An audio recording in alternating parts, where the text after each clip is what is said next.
She was a sensation, Marilyn Monroe, the sex symbol of the 1950s.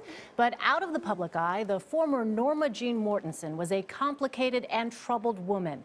Marilyn is one of a dozen figures whose psyches are examined in the new book, Andy Warhol Was a Hoarder: Inside the Minds of History's Great Personalities.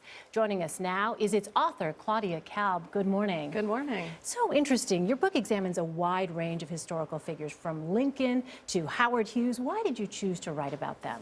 I really wanted to put a face on mental health. I mean, we all read about it, news reports, maybe in medical journals, but humanizing it, storytelling, that's the way people learn. And I wanted people to understand that behind these famous figures are a lot of the same issues and struggles we all deal with. Mm-hmm. And you, of course, referring to the title and Andy Warhol, I mean, you talk about, he was an obsessive shopper.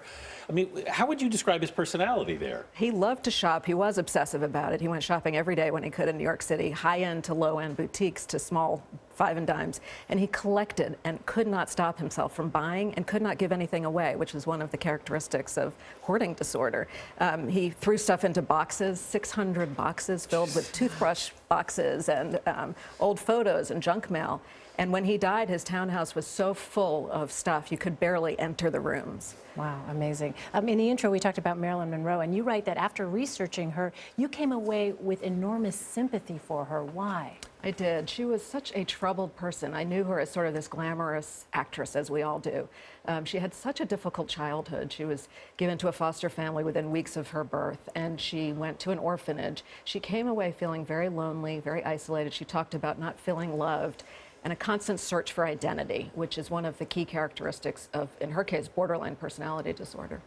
You talk a lot about early experiences shaping personality, especially in the case of Lloyd Wright, the architect. Right. He had such an interesting childhood. He was born to a woman, her first child, who she just idolized, put him up on a pedestal, decided herself he was going to be an architect, put architectural drawings up in the nursery before he even knew what was going on, and a sense of sort of indulging him, which may have contributed to his feeling of entitlement, superiority, and narcissism. Wow, interesting. So some of the people you wrote about, like Princess Diana and Betty Ford, were public with their struggles, but others really kept it to themselves. Is there anyone that surprised you with their illnesses? Yes, I was so surprised by Charles Darwin. I knew him as the great scientist on The Origin of Species. I did not know that he struggled for so many years, decades, with horrible headaches and dizziness and nausea, that he was really an anxious guy, that he was constantly worrying about his own health, about the health of his children, about his work. And I had no idea. It was really revealing.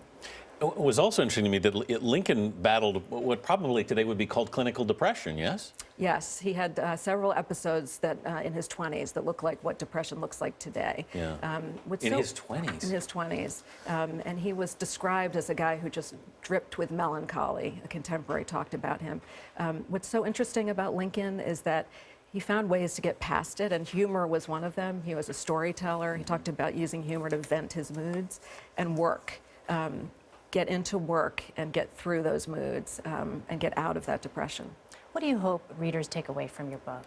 I really hope they'll better understand these wonderful people, that you can achieve these extraordinary heights, still struggle, and understand that we all have this sort of dual thing going on. There can be wonderful qualities to the mind, and also it can be challenging. So to chip away at the stigma of mental illness. Yeah, and that you can have great success and still overcome all of these things. All right, Claudia Kalb, thank you so much. The book, Andy Warhol Was a Hoarder, is available now.